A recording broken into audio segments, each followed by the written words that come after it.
historia y paz, campesino de tierra y volcán, de hermandad con la naturaleza, de eterna belleza que se hace ciudad. Radio Chilena de Talca, el sitio del trueno poniendo su voz. Radio Chilena es paisaje, sembrando un mensaje de amistad y amor. Radio Chilena es noticia, palabra, primicia, deporte, canción. Radio Chilena es el canto del Maule, voz de la región.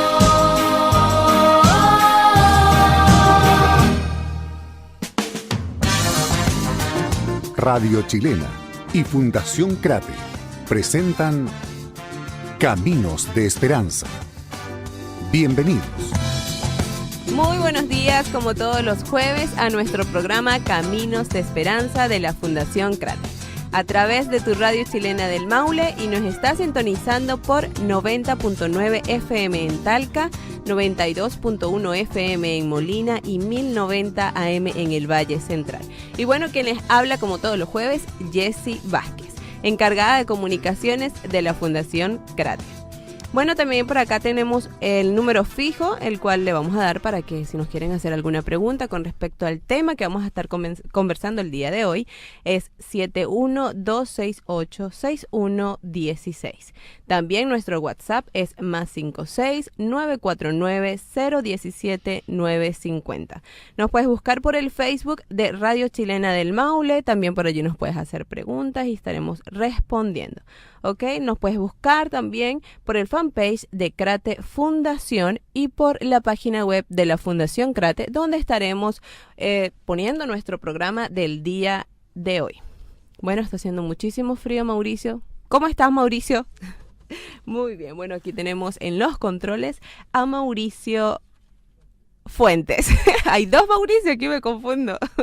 Bueno, en esta nueva edición de nuestro programa Caminos de Esperanza tenemos invitados del área de infancia y familia, y el tema con el que conversaremos el día de hoy es indicadores de abuso sexual.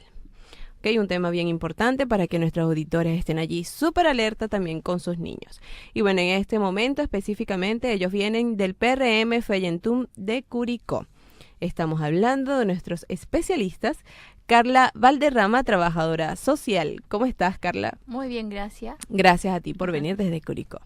También a Mario Varela, psicólogo también del PRM Feyentún. ¿Cómo estás, Mario? Muy bien, gracias. ¿Cómo les está tratando este clima? Ay, complejo. Sí, súper complejo. Es muy difícil salir de la casa. Ay, no, y levantarse además. Sí. Sí, hace mucho frío. Estábamos conversando acerca del clima hace un rato y me estaban comentando que tanto Talca como Curicó se parecen, ¿no? Se parecen en el tema del frío. Sí, de las bajas temperaturas, y que también afecta, por ejemplo, a nosotros en la familia que atendemos, que es difícil citarlas tan temprano. Claro, hay que porque tener cómo consideración. salen. Sí, pero hoy como que se pintó un poquito de blanco Talca, porque estaba viendo unas imágenes. Sí, es una helada. ¿Y cuánto estuvimos? Uno nada más. Bajo cero. Nada más -1. No, pero poquito, pues. Sí, es que hemos llegado a -4. Sí, qué fuerte, de verdad. Bueno, como todos los jueves, le voy a recordar nuestra misión como fundación y el por qué, y esta es la razón, obviamente, del por qué abordamos este tipo de temas, ¿sí? Y es propender al desarrollo social, económico y cultural de manera solidaria y autosustentable de las familias en condición de vulnerabilidad de la séptima región, para que crezcan en dignidad como hijos de Dios. Así es nuestra misión, ¿qué les parece? Súper importante, y por eso es que todo el trabajo y todo lo que realizamos dentro de la fundación tiene que ser con el corazón en la mano. Ok, bueno, como bien saben, hoy nuestro tema es indicadores de abuso sexual, un tema que, bueno, no es menor, que aquí vamos, la idea es que nos puedan escuchar y realizarnos preguntas, y también para que, bueno, despertar un poco a los papás, a los representantes, a que vean un poco más los indicadores que pueden estar dándonos nuestros hijos, ¿ya? Lo primero que quisiera, antes de empezar todo el tema, es que me conversen acerca del área de infancia y familia, y también qué es el PRM Feyentún. Bueno, el área de infancia y familia es un área de la Fundación Crate que está asociada como con programas colaboradores de Sename. Hay varios dentro de la fundación, están los PPF, está una residencia y están los PRM, que son los programas de reparación de maltrato grave y abuso sexual. Nuestro programa está ubicado en Curicó y abarca a la zona cordillera de Curicó, Teno, Rauco, Curicó y Romeral específicamente. Todo ese entorno son nuestros usuarios que nosotros atendemos. Y está el PRM Ayun, que es la zona costa, que es otro programa que está estable en la Fundación CRATE. ¿Cuántos PRM son en la fundación? Ay, son muchos porque abarca toda la provincia. Sí, hay en Linares, en Talca, en San Javier, en Molina y en Curicó. PRM. Y en la mayoría hay 2 más o menos porque la población ha ido creciendo y la demanda también. Entonces se ha hecho necesario ampliar la población. Y qué mal, ¿verdad? Que esté subiendo la tasa de casos. Nosotros estamos atendiendo en la actualidad alrededor de 150 niños, solo PRM Feyentún, teniendo una lista de espera que gracias a Dios ya no es tanta, pero en algún minuto fue bastante. Entonces es considerable en lo que ha subido. Ahora también nos pone contentos un poco que se visualice el maltrato y el abuso sexual como algo preocupante y que se necesita tratar en terapia también. Exacto. Que se ha hecho más conciencia, yo creo, en este último tiempo. Por algo también se han generado más denuncias, se han generado también el poder sensibilizar a la población de esta situación. Y ya no yo ser el responsable de denuncias, sino que cualquier persona que esté expuesta a esta situación lo puede hacer. Sí, que ya no es como antes, que se veía como algo normal. No, está pasando esto en mi casa, esto, sí, bueno, si eso sucede en el colegio, esto me hacen las personas. Antes era como algo normal, ahora no, ahora ya la gente empieza a darse cuenta como no, lo que me está pasando no está bien y tengo que empezar a buscar las redes de apoyo, pues, para que me ayuden. Sí, dentro de nuestro objetivo es desnormalizar la violencia, que bueno, dentro de nuestra cultura y sobre todo en Curicó, que abarca mucha zona rural, estaba muy asentada en la población. Y eso yo creo que ha sido un trabajo como bien meticuloso que hemos realizado. Y hoy día ya no hablamos de violencia física como algo normal, sino que ya hemos podido en las familias mostrar que es un problema y que es una enfermedad que está manteniéndose en el entorno del sistema familiar también. Así es, que bueno, que existen los PRM y todo este tipo de ayudas para todos aquellos que los estén necesitando.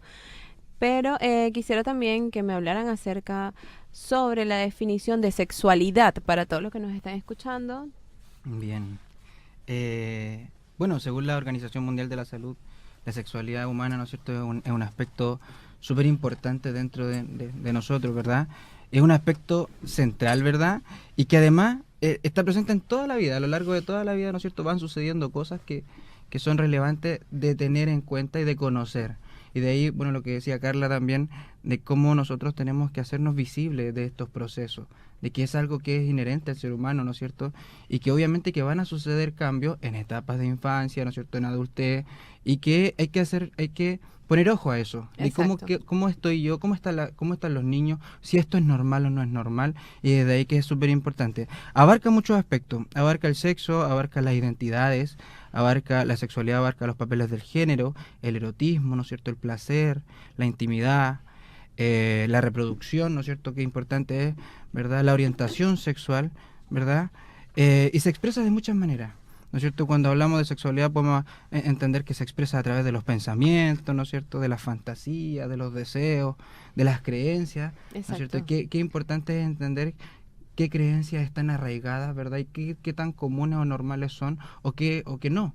Entonces desde ahí es súper importante leerlo, entenderlo, conversarlo, que sea un tema importante de abordar en la familia, entre los padres, cómo lo vemos con nuestro hijo, cómo vemos a nuestro hijo en sus etapas. Exacto. Y por eso obviamente que también estamos acá y la idea hoy día es exponer esta temática. Así es, y así como guiarlos también en cuanto a la sexualidad. Lo importante es para nuestros hijos decirle lo que les gusta, pues cómo debería ser, porque hay momentos, bueno, que existen, que se escapan de nuestras manos al momento de la homosexualidad, que tú también ahí dices ya, o sea, son cuestiones que pasan, pero uno tiene el deber como padre, obviamente, de apoyarlos también, pero definirlo, o sea, es varón, hembra, y tus definiciones deberían ser esta y esta. Si va cambiando, también ir guiándolo, o sea, sucede.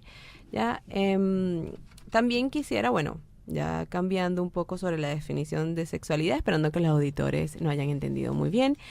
Saber qué es el abuso sexual. Despejar todo lo que vendría siendo el abuso sexual. Sí, bueno, nosotros vamos a leer como la definición concreta que lo especifica uno de los autores que nosotros ocupamos harto en terapia, que es Barudi, que nos define como la imposición a un niño o niña adolescente basada en una relación de poder de una actividad sexualizada en que el ofensor obtiene una gratificación. Claramente el abuso sexual se da en donde hay un abuso de poder, donde hay alguien que se supone como jerarquía ante una víctima y que también a través de esto instrumentaliza y genera gratificación. O sea, yo estoy ocupando a un niño, por ejemplo, para saciar mis necesidades, ya sea de cualquier índole. En esta imposición puede ejercerse ya sea por la fuerza física, el chantaje, la amenaza, la intimidación, el engaño, la utilización de confianza, que es algo que se da mucho en la familia, porque uno a veces le enseña a su hijo, ya cuídate de las personas que te pueda agredir en la calle o a que alguien te vaya a meter a un auto y te robe. Exacto. Pero lamentablemente el abuso sexual dentro de las estadísticas chilenas está dada de manera intrafamiliar, o sea, son personas conocidas para nosotros, papás, primos, tíos, abuelos, abuelas, mamás, y en esto va los dos géneros, no solamente el masculino, que dentro de los mitos también surge mucho eso. Eso es el abuso sexual, donde se ocupa el chantaje, como decía, la amenaza, la intimidación, y donde hay que poner más ojo también, porque son personas casi siempre de mucha confianza en la familia, no personas ajenas. No es pocas veces en nuestro centro, por ejemplo, han llegado niños agredidos sexualmente por asalto o por robos o por sustracción de menores, sino que al revés, son personas dentro del entorno familiar, personas. Y por eso es que a veces también como que surge durante tantos años, porque finalmente los papás no van a pensar que de repente el tío, que de repente el abuelo, la abuela le esté haciendo este tipo de cosas a sus hijos. Entonces es como más difícil, además, la aceptación que debe tener ese papá o esa mamá o hasta el mismo representante a veces lo hace. Entonces aceptarlo debe ser muy difícil. Entonces como que van dejando que pase el tiempo. Y desde ahí lo importante en saber leer nuestros niños. Exacto. Hoy día tratamos constantemente, ¿no es cierto? Bueno, nosotros en nuestro trabajo en el programa y también en general en nuestra gente que está cerca, en concientizar lo importante que es poder leer a nuestros hijos, entenderlos, conocer, ¿no es cierto?, qué comportamiento es adecuado, qué comportamiento no es tan adecuado. Exacto. Qué pasa con sus sueños. Bueno, más adelante yo creo que vamos a ir conversando de eso. Exacto. También. Bueno, cuando son las 11:22 de la mañana nos vamos a un espacio musical y a la vuelta continuaremos conversando sobre este tema tan importante. Por acá, por Radio Chilena del Maule, junto a Jessy Vázquez. Bueno, y estamos de regreso acá con nuestro programa Caminos de Esperanza por Radio Chilena del Maule. Quien les habla, Jessy Vázquez. Y en este momento estamos hablando con el área de infancia y familia, específicamente del PRM Feyentum.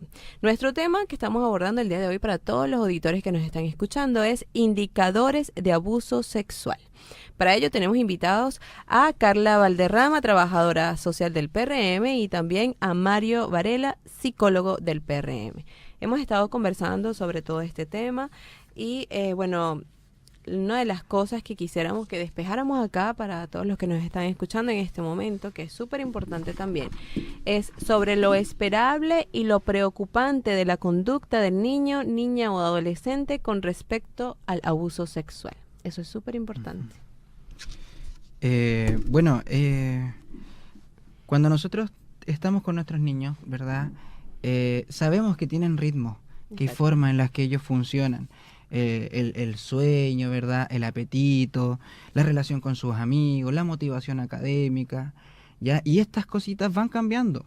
Ya cuando suceden situaciones complejas, no necesariamente un abuso, pero sí en los abusos también pasa, estos ritmos o estas formas, ¿no es cierto?, de relacionarse cambian. Y ahí es donde nosotros tenemos que tener un ojo muy, muy, muy agudo, ¿no es cierto?, en cómo podemos identificar ciertos cambios que ellos puedan tener y ciertos llamados de atención que nos van a hacer. Ya si mi hijo cambia su apetito, si mi hijo duerme más o duerme menos, ya si mi hijo se comporta de una manera extraña, si mi hijo no se relaciona mucho con sus amigos, está más aislado o no tiene mucha motivación académica, cuando baja o sube las notas, todos estos son indicadores importantes. Ahora, no uno va a ser un indicador de abuso, Ya Exacto. no tenemos que sobrealarmarnos tampoco, pero sí entender de que cada cosa que se va sumando nos van a dar luces de que algo esté pasando, ¿ya? Exacto. Y cuando hablamos de temáticas de abuso sexual hay puntos súper importantes. Ya la encoprecio, la enuresis, como nosotros le llamamos, que es volver a etapas previas, como el volver a hacerse pipí, por ejemplo, el volver a defecarse, comportamientos sexuales inadecuados a la Claro. edad o a la etapa en la que se encuentran, eh, masturbación compulsiva, Guau. y en fin, un montón de comportamientos que se puedan ir dando.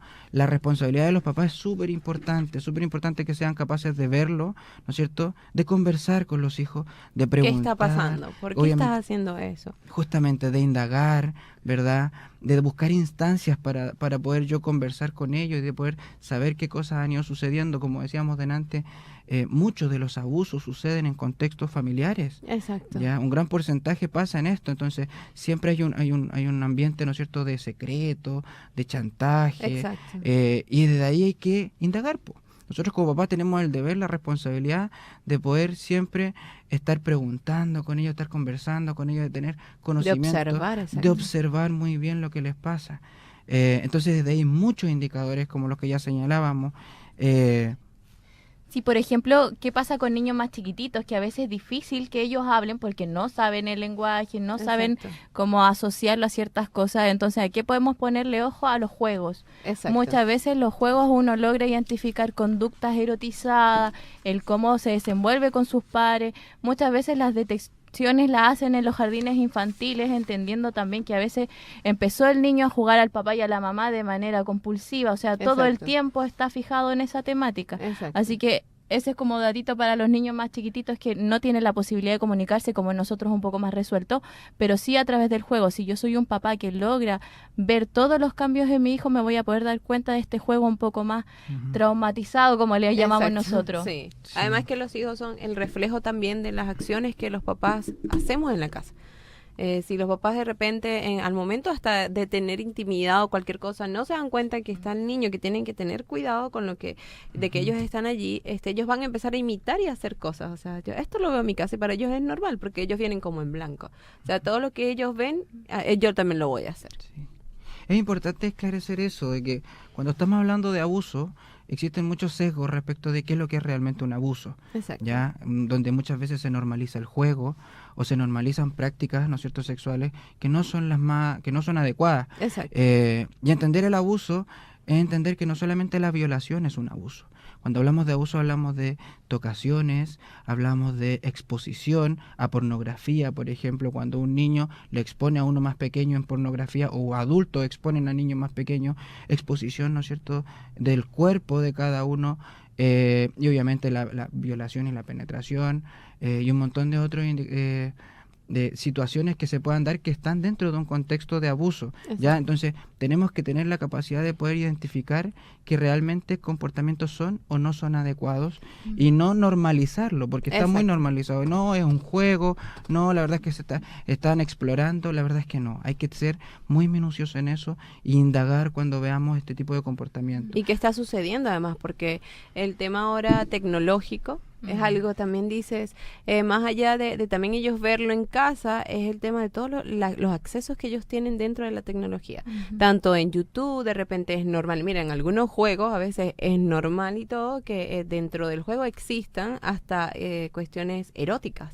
Y los niños lo ven como algo, ay, sí, no sé qué. Pero después cuando vienes a ver, lo están haciendo en el colegio también de repente. Ah, no es normal, esto lo hace mi juego, lo hace no sé quién. Entonces también estar pendiente de repente del contenido de lo que nuestros hijos están viendo con tanta tecnología, porque además lo tienen al alcance de sus manos. O sea, en todos lados donde van hay una laptop, hay un teléfono, hay una tablet. Entonces es difícil. Sí, y ahora la primera alarma siempre van a ser nuestras sensaciones corporales. Si yo veo que a mi hijo no quiere saludar a alguien, si empieza a sudar o a tiritar, me muestra dolor de guatita, por ejemplo, hacerle caso a esas sensaciones del hijo, porque finalmente esos son el primer Indicadores. llamado que nos van a hacer de alerta de que algo no va bien. Mm. Como decía Mario, ya no solo en el abuso sexual, sino que en distintas áreas de su vida, que ya no son comportamientos normales. Uno como adulto a veces va perdiendo eso de, pucha, por educación tengo que saludar a alguien. Exacto, sí. Pero hacerle caso a nuestra guatita, como ¿Qué decíamos es lo que delante. pasa? Exacto. Sí. Yo no entendía bien lo que era el tema de la guatita y ya me explicaron. Sí, hay muchas cosas que nosotros decimos que son de guata. Sí, Y por ahí hablábamos delante de eso, pues, de qué importante es hacerles entender a los mismos niños también, de que a veces nuestras expresiones o nuestras sensaciones corporales nos están avisando de algo. Exacto. Ya, si yo tengo miedo, si me da, como decía Carla, si yo tirito, si yo sudo por alguna situación es porque algo está pasando mal, ¿ya? Y yo no debo exponerme a eso. Exacto. Y mis papás son los responsables, obviamente, de protegerme y de cuidarme, y en ese sentido tengo que ser capaz de poder verlo en mi hijo y Exacto. contenerlo, ayudarlo y saber que obviamente qué es lo que está generando esa sensación. A eso nos referíamos con Exacto. hacerle caso a la guatita. Exacto, ¿no? Y que además los niños a veces, entre ellos, se caen bien, son niños, pero a veces hay niños y niños que no se caen bien, es algo como que no te quiero saludar, o sea, trato, pero no puedo, ya son un poco más sinceros. Y hacerles caso, pues, o sea, el por qué de repente no se pueden llevar bien ellos, qué es lo que está pasando. Sí, hay varios autores que refieren esto de escuchar las tripas, Exacto. las primeras sensaciones, porque es la primera alarma de que algo no anda bien. Y La nosotros, energía, yo sí, lo veo también mucho como energía, ¿o no? nosotros trabajamos harto eso, que nosotros le llamamos las sensopercepciones, esto de la percepción primera que mi cuerpo me está alertando. Algo está pasando allí. Sí. Ok.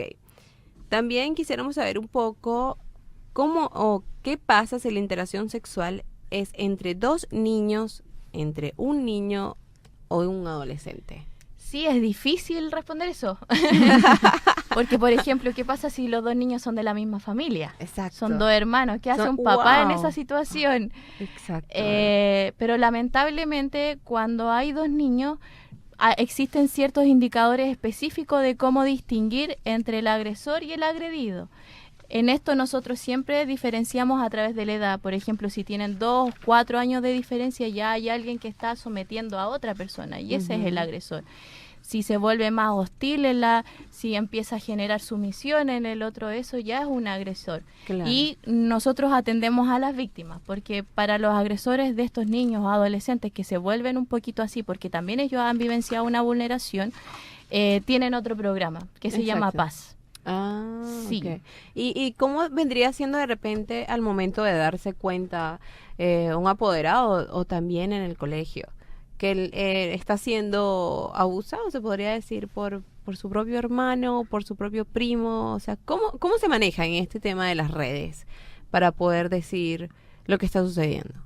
Para los colegios es súper complejo denunciar, primero, partiendo por ahí. Sí. Porque no existe el mito que necesitan tener toda la información, como que casi ellos van a cumplir la misión de la fiscalía de investigar todo. Ya. Cuando no es así, si yo tengo un primer antecedente, vi a dos hermanitos jugando en el patio, uno, no sé, de 8 años y el otro de 4, por ejemplo, y que están teniendo conductas como límites que no son propios de los hermanos, o sea, se están besando en la boca, le está tocando las partes íntimas, ya son cosas que nos van a llamar la atención Claro. y que yo puedo dar cuenta, por ejemplo, a la OPD, que es la primera instancia de derivación. Exacto. Si ya, por ejemplo, en la OPD no pasa nada, yo puedo ir al tribunal de familia y poner una medida de protección por estos niños que están viviendo esta vulneración, porque es una réplica, como tú decías delante, muchos patrones conductuales de los niños tienen que ver por algo que ellos están viviendo Exacto. y que siguen repitiendo porque ya alguien despertó como esta sensación, exacto. placentera. Además, ¿cuáles serían las redes de apoyo que pueden acudir los familiares, las personas que nos están escuchando? ¿Cuáles son como ese hombro allí que te puede decir, sabes qué, se puede hacer esto y esto, nosotros nos podemos encargar? Bueno, siempre es importante tener en cuenta que para estas temáticas siempre está el Tribunal de Familia. Exacto. Ya podemos hacer una denuncia o podemos poner los antecedentes, ¿verdad?, para que se abra una medida de protección, porque lo que necesitamos primeramente acá es proteger a los niños. Exacto. Ahora también está la Fiscalía, ¿verdad? Está como decía Carla, la OPD, que es un organismo súper importante para poder proteger los derechos de los niños, como dice su nombre, ¿verdad? Y que podamos, y que se pueda exponer y pueda hacer todo este proceso, ¿ya? Y dentro de eso también están muchos programas también de la red, el PRM, donde se puedan exponer estas situaciones, ¿verdad? Y poder Exacto. solicitar ayuda. Exacto. Sí, aclarar que nosotros no somos de demanda espontánea. Exacto. Ahora, siempre estamos abiertos a la posibilidad de ayudar a alguien cuando lo solicita, Exacto. pero nuestras derivaciones siempre son desde el tribunal, Desde el tribunal. o la fiscalía. Exacto, no es que voy a ir hasta el PRM al PRM a denunciar que estoy viendo que están abusando de un niño. No es así, o sea, de repente le llegan y ustedes obviamente lo derivan al lugar que deben ir, Sí. pero finalmente entre las redes de apoyo creo que está el tema de los colegios también. También. Los O sea, colegios. El llamado es generalmente a hacer caso a estas situaciones Exacto. y tomar cartas en el asunto. Ahora, puedo pedir ayuda en muchos lugares. Exacto. Eso vamos. Obviamente que quizás el ingreso al programa no va a ser por demanda espontánea, pero quizás sí se puede pedir ayuda, orientación muchas veces, o dónde pueden ir, dónde puedo preguntar, a quién puedo ir, como van bien en Carabineros, Exacto. ¿verdad? Y se pueden hacer estas acciones. Lo importante es tomar cartas en el asunto, ¿verdad? Y ayudarlo. solicitar la ayuda que yo requiero. Exacto. No quedarme con esto guardadito, ni Claro. quedarme con la duda, o no es que no tengo toda la información, o es que yo no sé lo que realmente pasó. Hay organismos que están preocupados para eso. Exacto. Y en esas instancias probablemente siempre van a haber personas que te puedan orientar o ayudar. Exacto, de hecho tenemos en nuestra página web el área de infancia y familia. A todos los editores que nos están escuchando en este momento lo pueden ver también, y por allí, bueno, está el área de infancia y familia, donde hay muchas noticias con respecto a todo lo que hacen los PRMs, el DAM también, el PPF. La Y bueno, residencia. sí, la residencia es súper, o sea, grandísima, el área de infancia y familia. Entonces, todos los que estén buscando de repente información, allí pueden ver en cuanto a las noticias, las contrapartes, o sea, los que también ayudan con este tema en la fundación. Saber, bueno, que aquí estamos nosotros también desde la radio, la fundación, para todo este tipo de inconvenientes que se puedan estar viviendo. Bueno, también quisiera saber el abordaje de las conductas sexualmente inapropiadas en niños y adolescentes. Ahora, en la familia muchas veces suele ocurrir que esto es como un terremoto. A nadie nos deja indiferente, o sea, a unos No en me la digas familia esa palabra aquí en Chile, por favor. estamos propensos a eso. Exacto. Pero esta es como la metáfora que siempre nosotros utilizamos con las familias, porque cuando esto sucede, cuando un abuso sexual o una violación pasa en una familia, a nadie nos deja indiferente. O sea, nos mueve las cosas. Unos podemos superarlo más rápido que otros podemos hacernos cargo, otros nos hacemos un poquito los lesos, pero siempre tratamos de generar que ellos se activen y crean. Finalmente, una de las cosas que nos ayudan con la terapia es que los papás o el adulto responsable dé credibilidad. Yo creo que eso Exacto. ya, con eso tenemos el 50% del camino hecho. Exacto. Si existen ya otras dificultades, se nos pone un poquito más difícil el camino también, porque los niños se ponen en otro escenario y también ven las repercusiones de que un papá, una mamá o un tío no crea. Sí, y por ejemplo, ¿qué podríamos hacer o cómo ustedes abordan el tema de cuando el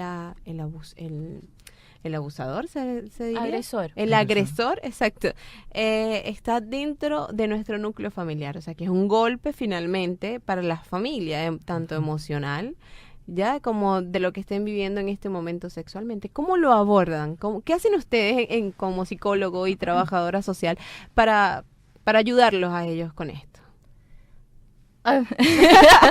Mira, lo primero, siempre nos hemos visto enfrentadas a ese tema, es complejo, porque cuando hay un adulto responsable que no cree, porque parece que es mi pareja el que está agrediendo, Exacto. me veo como a la mitad de la situación. No sé si creerle a mi hijo, no sé si creerle Wow. a mi pareja. Ahora nosotros, nuestro primer objetivo y que nosotros tenemos que hacer valer es la protección. Exacto. Si ella no nos colabora con sacar a esta persona de la casa, las decisiones empezamos a tomarlas nosotros. Wow. Porque lamentablemente para nosotros, o favorablemente para el niño, es que nosotros tenemos que hacernos cargo de su protección. Exacto. Entonces, si ella, al momento de mostrarle que el agresor está en la casa, si no lo quiere sacar, somos nosotros el que buscamos ciertas medidas. Y por eso trabajamos con un abogado también que nos ayuda en ese sentido. Exacto, es que, ¿sabes que hay muchas veces que dicen las mamás, claro, enamoradas también, dicen, no le voy a creer a mi hijo porque él está celoso porque estoy con esta persona y entonces inventó todo esto y por eso no le voy a creer?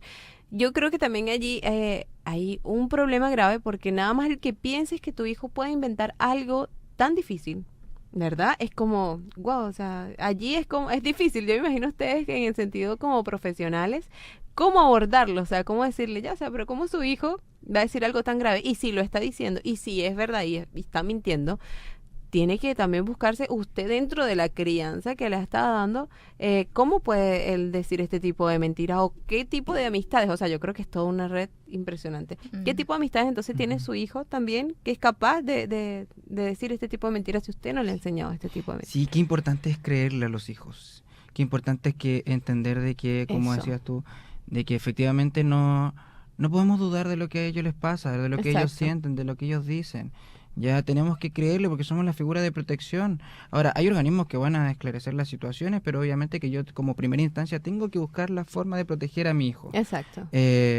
Y desde ahí obviamente que se hace súper necesario de que creamos, como decía Carla, nosotros tenemos un gran porcentaje de la pelea ganada si los papás le creen a los hijos, los hijos, y se hacen las acciones correspondientes para protegerlo. Exacto. Entender de que esto sucede, de que esto pasa, que pasa dentro de la familia. Y que fuerte es entenderlo así, porque pareciera que fuera como un tema súper somero, pero esto pasa dentro de las familias. Exacto. Y no podemos hacer oídos sordos de esto. Y cuando suceden este tipo de situaciones, debemos hacer frente, debemos hacerle caso a nuestros hijos, entenderlo, escucharlo, comprenderlo, como decías tú muy bien.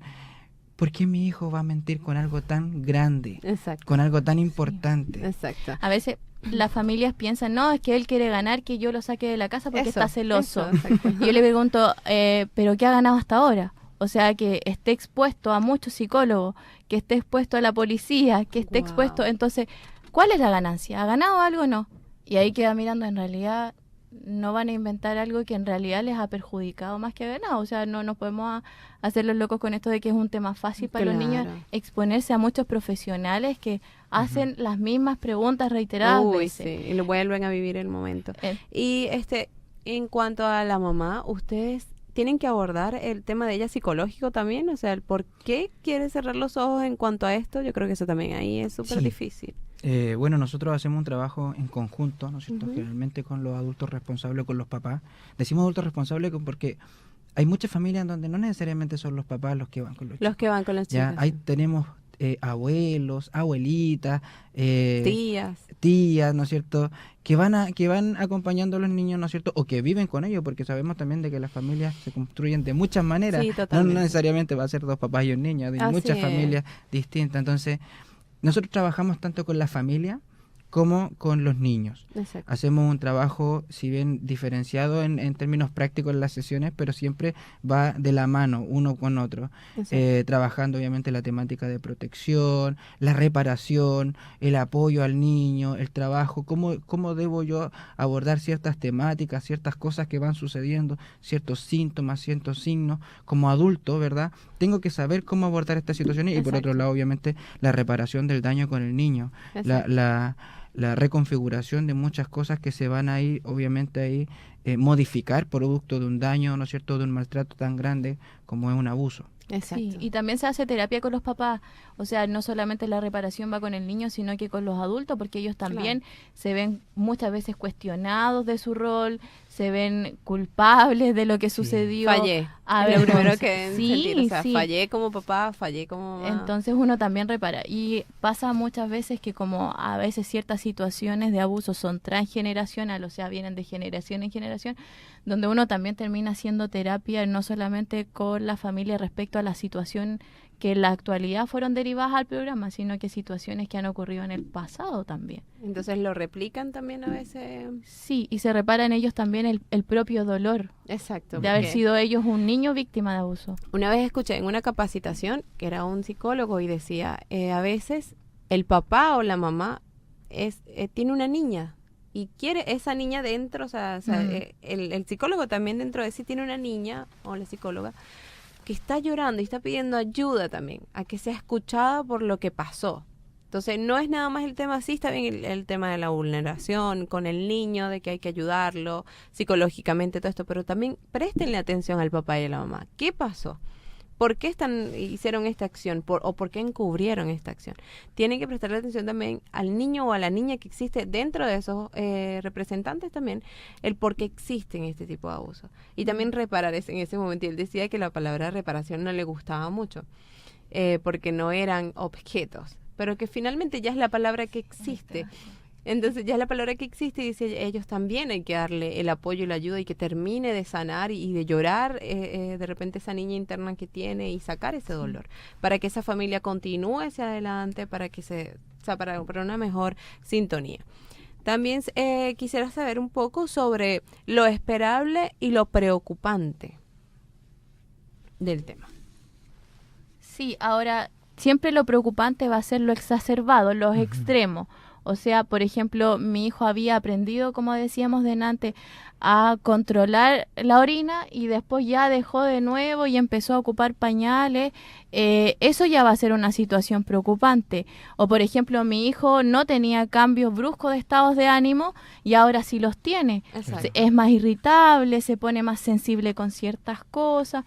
Entonces, todo lo preocupante va a ser el extremo de lo esperado, Exacto. como para que quede claro. Exacto. En este caso, hablando obviamente sobre el tema del abuso sexual, ¿no? Pero los niños a veces también, lo que estábamos conversando, dan este tipo de indicios, pero no justamente por un abuso, sino porque se esté modificando algo dentro de su vida, lo que me estaban explicando.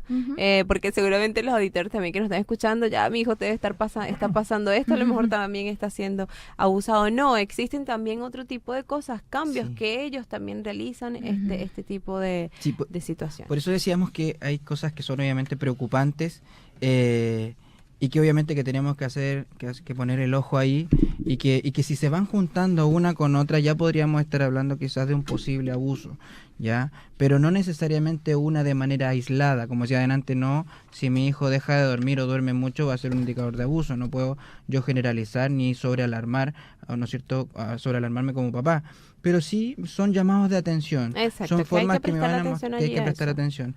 Ahora, cuando son más chiquititos, los niños demuestran de una manera, cuando ya están más o menos más grandes, demuestran de otra manera. Cuando están adolescentes, demuestran, ¿no es cierto?, de otras maneras. Entonces, hay que también saber leer eso. Si es muy chiquitito, un llanto, por ejemplo, descontrolado, ante la cercanía de adultos, ya es un indicador. Las lesiones, cuando yo mudo a mi hijo, identificarlo bien, mirarlo, saber que cuando hay cosas que son extrañas, ya que me pueden generar las dudas, infecciones venéreas, cuando son tan pequeñitos, hasta los 2 años, y yo identifico que hay infecciones, puede ser un indicador alarmante y yo debo tomar las cartas en el asunto. Ahora ya cuando van creciendo de 3 a 4 años, quizás las acciones van a ser distintas, pero no dejan de ser importantes. O sea, cuando hablamos de masturbación compulsiva quizás, o de interés permanente por sobre temáticas sexuales, por pornografía, en un niño de 3 a 4 años, la verdad es que obviamente que es un indicador alarmante. Algo está pasando allí. Y ahí algo me tiene que preocupar, como decía Carla. Los comportamientos extraños deben a mí llamarme la atención y yo como papá debo tomar cartas en el asunto. Exacto. Sí, son muchos los indicadores que, bueno, hay que estar muy pendiente de nuestros hijos, también saberlos leer, como dicen, porque finalmente ellos son los que nos están diciendo lo que está viviendo en ese momento. Y preguntarles, yo creo que tenemos que ser muy cercanos con nuestros hijos, muy cercanos, preguntarles, saber cómo estás, cómo te sientes. Hay algo que siempre hemos estado conversando en los programas, es que a veces el día se va súper rápido, las jornadas laborales son súper extensas. Y cuando llegues a la casa estás obviamente agotado, tienes mucho trabajo, dígame, por ejemplo, como psicólogo, todos los casos que tienes que ver, creo que es un trabajo también psicológico, mental, súper fuerte y deben llegar también un poco cansados, pero también es importante el tiempo de calidad. Si vas a estar 3 horas con tu hijo, que sean 3 horas de calidad con tu hijo. O sea, que lo cuides, que lo no sé, nosotros decimos lo consientas, no sé qué vamos acá, lo regalonees. Lo regalonees, lo hagas sentir bien, querido, amado. Creo que eso es súper importante y además le da mucha seguridad a nuestros hijos, cuando se sienten amados, queridos, preocupados, que estamos atentos a ellos, que somos sus protectores, escucharlos siempre. Sí, qué importante es eso, el prestarle la atención que ellos requieren y buscar las instancias. A veces yo he escuchado mucho y pasa mucho en donde decimos no tengo tiempo. Y la verdad es que nuestra orientación siempre en las sesiones con los papás es busquemos instancias que no necesariamente tienen que ser un tiempo apartado ya para estar con tu hijo. La 11, por ejemplo, si tú apagas la tele y miras a tu hijo de frente en ese instante podéis tener un montón de información. Cuando lo viste en la mañana para irse para el colegio y le estáis abotonando la camisa o sabéis que esto la corbata no la tenéis, ahí son instancias clave. No necesitas una hora. De hecho, es mucho más gráfico y mucho más favorecedor para ti como papá el poder obtener información en esos momentos, porque probablemente el niño ni siquiera va a estar como dándole tanta vuelta al asunto que te va a decir. Entonces, son instancias que uno debe buscar, ya en la noche cuando el niño se acuesta, cuando le pasa su pijama, cuando tomas desayuno, o cuando almuerzas con él, cuando tomas once. La once es una comida que prácticamente todos tenemos y generalmente se hace, porque los almuerzos son muy relativos. Los almorzamos en el colegio, almorzamos en otros lados, pero la once generalmente la familia está en la casa. Y es una instancia para conversar súper rica. Entonces, y preguntar, obviamente, ¿cómo estás? ¿Cómo te fue? ¿Qué tal el colegio? Sí, una presencia presente. Exacto. Finalmente pero estar dispuesto con todo mi cuerpo y con todos los oídos a mi hijo. Bueno, así es súper informativo este programa el día de hoy. Les agradezco a los dos por haber venido hasta aquí. ¿Tienen los micrófonos para darle algún tipo de consejo a todos los auditores que nos están escuchando en este momento? No sé, bueno, en realidad lo que decíamos delante me quedaba dando vuelta esa última idea respecto de saber leer. Comprender que los niños muchas veces no te van a verbalizar cosas. Y es de ahí nuestra responsabilidad como adultos, es saber entenderlos, es leerlos, ¿ya? Y es de ahí observarlos, acompañarlos, escucharlos. Cada cosa que un niño te dice es relevante para su vida. Quizás para ti no, pero en su vida es súper importante. Entonces hay que prestarle toda la atención. Yo generalmente digo, seamos conscientes de que somos papás siempre. Exacto. Siempre, en todo momento. Qué bueno. Sí, lo otro es que no solamente los papás podemos estar preocupados de los niños, sino que todas las personas nos podemos hacer cargo de la protección. Si yo veo que a mi vecino le está pasando algo, si escucho que a alguien lo están golpeando, o incluso si voy en el supermercado y también estoy viendo algo, puedo hacer denuncias y las puedo hacer de manera anónima, sin tener mayor información incluso. Solo con un dato basta, porque eso puede abrir a que ciertas cadenas de sufrimiento se rompan. Qué buena esa información. Bueno, ya tenemos que despedirnos, pero antes le quiero dejar por acá una información del CFT San Agustín, que celebran el 3er aniversario Apícola Regional 2018, Percoreando el Futuro, así se llama, por una apicultura sustentable. Las inscripciones son gratuitas, es el 8 de agosto a las 9 horas en el Centro de Extensión de la Universidad Católica del Maule, 3 Norte 650, Talca, región del Maule. Bueno, aquí le dejo esta información, me despido, muchas gracias por escucharnos, espero les haya quedado muchísima información con respecto a nuestro tema. Que estén muy bien, se despide de ustedes Jessy Vázquez. En Radio Chilena, junto a Fundación Crate, hemos presentado Caminos de Esperanza.